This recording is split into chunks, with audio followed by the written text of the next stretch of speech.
Assalamualaikum warahmatullahi wabarakatuh. Ya, selamat siang. Ya, pada kesempatannya hari ini ya, perkenalkan nama saya Dr. Abdul Jabar Rahim SHMH. Pada kesempatan siang hari ini ya, saya akan memaparkan menyampaikan tentang mata kuliah sosiologi hukum ya. Sosiologi hukum ya, mata kuliah ini memang sudah diaplikasikan ya, atau sudah dijalankan berdasarkan RPS yang ada di Fakultas Hukum Universitas Muhammadiyah Kendari. Nah, di dalam RPS ya, ada beberapa hal penyampaian tentang sosiologi hukum itu seperti apa pengkajiannya ya.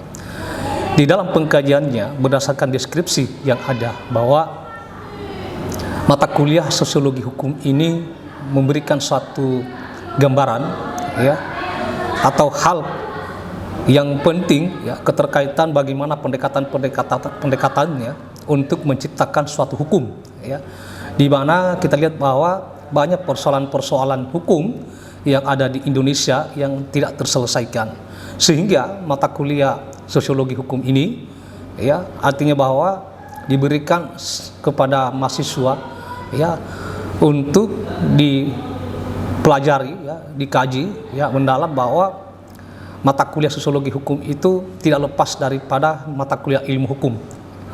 Dan di dalam pengkajiannya ini ya, salah satunya adalah ya, yang pertama bagaimana pengertian sosiologi hukum ya, yang kedua ya, ruang lingkup sosiologi hukum ya, yang ketiga objek sosiologi hukum ya, yang keempat ya, ciri-ciri sosiologi hukum. Dari beberapa item ya, inilah artinya bahwa yang akan kita bahas dalam perkuliahan ya ke depannya ya. Maka dari itu ya, untuk saat ini ya, mata kuliah ini artinya sebagai salah satu ya fungsi daripada mahasiswa untuk melakukan satu pendekatan pengkajian ya kepada ya ilmu-ilmu yang ada sekarang, terutama tentang ya hukum saat ini ya, berbagai masalah ya, baik sistem hukum maupun penegak hukum ya, maupun tentang sistem kekuasaan. Nah, baik ya, demikianlah pemaparan ya yang saya sampaikan pada kesempatan siang hari ini ya. Saya cukupkan. Assalamualaikum warahmatullahi wabarakatuh.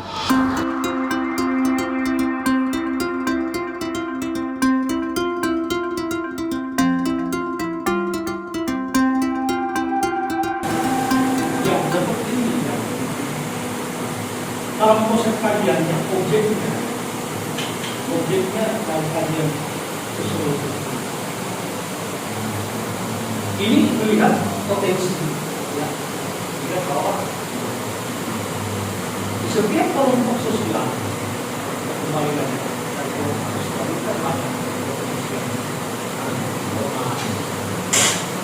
seperti grup-grup lainnya, grup ya, banyak kelompok-kelompok yang punya lingkaran. Sosiologi hukum mencari sebab-sebab ya, untuk artinya merangkaikan ya, untuk membentuk satu perangkat hukum ya, atau narasi ya, untuk melihat situasinya bagaimana nanti supaya dipersatukan antara dengan ada di itu. Kalau selalu tidak kajian seperti itu, maka kelompok antara A dengan B ini akan menjadi suatu problem, bahkan akan menjadi suatu konflik. Bukan persoalan baik konflik tentang internal, tapi internal itu yang dihindari. Nah, dalam kajian oleh sosiologi hukum itu akan mencari sesuatu supaya terjadi harmonisasi, keseimbangan, keselarasan yang so pastinya bahwa untuk mendapatkan satu masyarakat keadilan lepas dari hukum maupun dengan adil dengan kemanfaatan. Kalau ini konsep yang dibangun, ini kalau sosiologi hukum berhasil mengkaji, menelaah, ya, artinya bahwa untuk mendalangkan ya, antara kebijakan dengan penerima kebijakan, pemberi kebijakan dan penerima kebijakan. Karena ini kalau ini sampai terjadi, kapan sistem keadilan itu tidak paling lepas dari itu tidak. Kalau kita ambil kasus-kasus yang lain,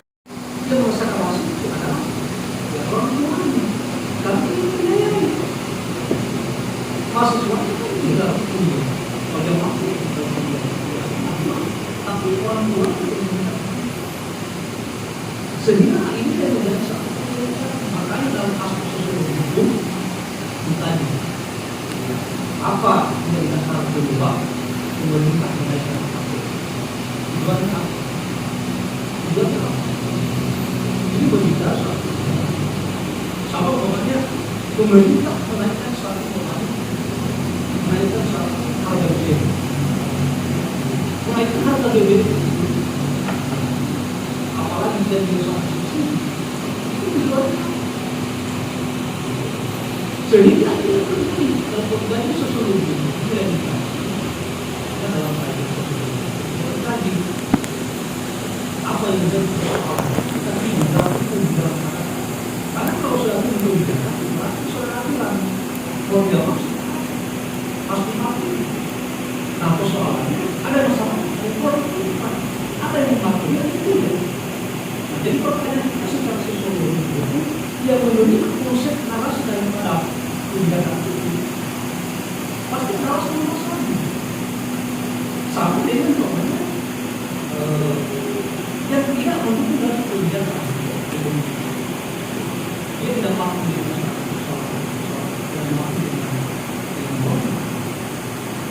ini kalau dia tinggal apa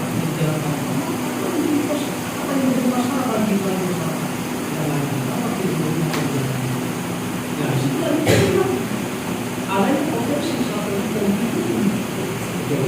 makanya sosiologi itu menjadi bagaimana supaya terjadi harmonisasi terjadi ormas agama dalam hal ini ya, ormas agama diperbolehkan untuk ya, mengelola pertambangan kayak ormas. Nah sekolah itu kelompok-kelompok lainnya ada yang mengelola yang tidak. Nah jadi pertanyaan yang menerima dari gagasan itu saya tidak proses kelompok seperti apa ormas apa yang menerima konsep apa yang menolak konsep apa. Nah yang jadi kekhawatiran kita ketika umpamanya terjadi suatu pembentukan suatu kebijakan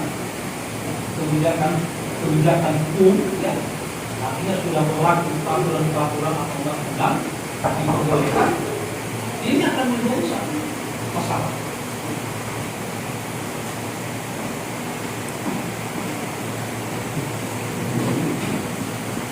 Itu akan menjadi satu ya karena persoalan pro dan kontra akan membuat satu kebingungan hukum yang mengarahnya ke mana. Nah dalam aspek ilmu sosiologi hukum akan melakukan satu pengkajian kenapa ada blok A, blok B yang satu menerima, yang lainnya tidak menerima. Konsep apa? Karena kelompok ini mengatakan bahwa potensi sosiologi hukum lihat berawal namanya penelitian sosiologi biasa ya. Sosiologi tingkat sosiologi kan kita mencari bidang sosial. Artinya persoalan-persoalan masyarakat itu kan banyak. Nah, tapi pada intinya bahwa yang lebih cenderung yang kita merasakan saat ini adalah adanya satu konflik hukum di masyarakat. Hukum sudah berdiri, perkara masyarakat bingung mau dipatuhi atau tidak. Kalau dipatuhi ada kerugian, mau tidak dipatuhi ada sanksi yang menentukan. Sekarang kita ya, berdiri tegak, kemudian kita satu pilih. Kita menerang-menahan. Mau Anda patuhi, silakan. Tapi ada aspek yang timbul buat kita, yang merasakan bahwa ketika saya patuhi, ya terjadi satu lumayan saya kerugian bagi saya. Tapi ketika saya tidak patuhi, ya umpamanya ya ada satu sanksi hukum yang menunggu kita. Jadi kita ini serba salah ya. Kerugian tapi sanksi hukum menanggung. Makanya yang kita harapkan adalah bagaimana objek penelitian sosiologi untuk mengkaji, menelaah supaya Perkenalkan, nama saya Muhammad Nasarudin. Saya ingin bertanya, dalam kondisi seperti apakah sosiologi hukum sangat penting? Dalam kondisi seperti apakah sosiologi hukum sangat penting? penting Iya, sangat penting. masyarakat maupun dengan kuasa. Karena terkadang kalau dikatakan hukum, terkadang juga dilematis. Oke, mudah-mudahan kemarin kita kerja. Saya kira mungkin Anda sudah baca ya. Ada ketidaksesuaian. Meskipun artinya bahwa itu bertentangan dengan suatu namanya ya, pikiran kita, pikiran sosial. Kamu melihat apa?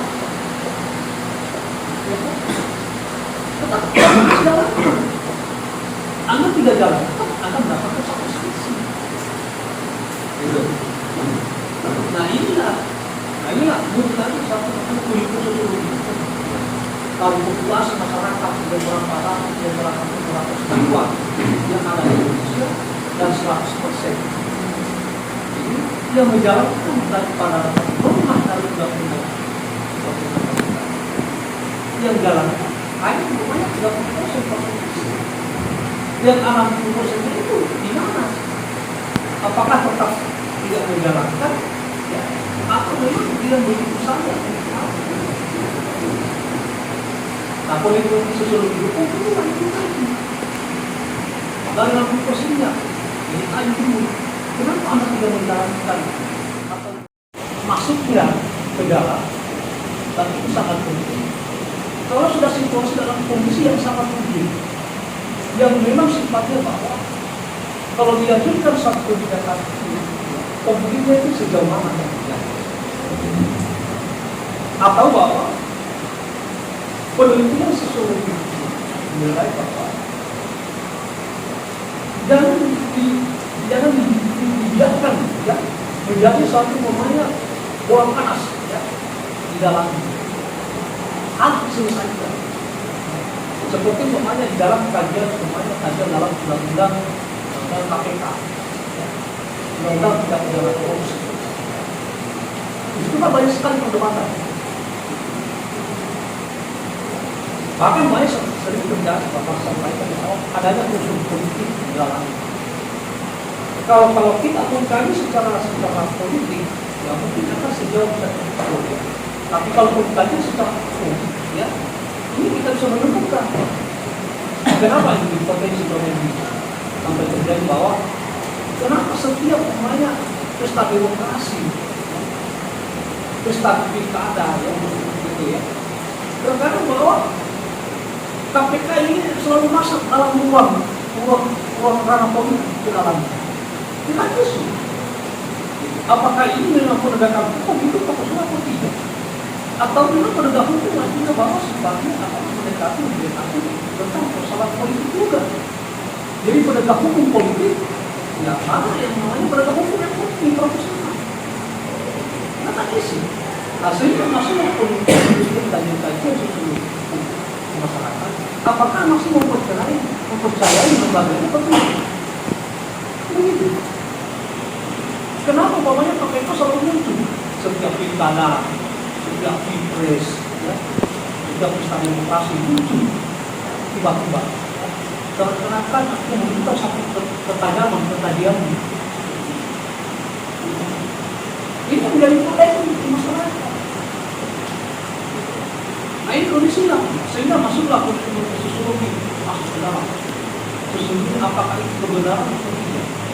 Dikaji lebih dalam, ditanya. Ternyata dia bisa menemukan berapa makasnya tersebut. Dia disampaikan sosiologi. Dia orang pulang. Ternyata memang dia tahu dalam penegakan hukum dia dari 100 profesionalnya hanya 30%. 70%-nya ya ada yang ini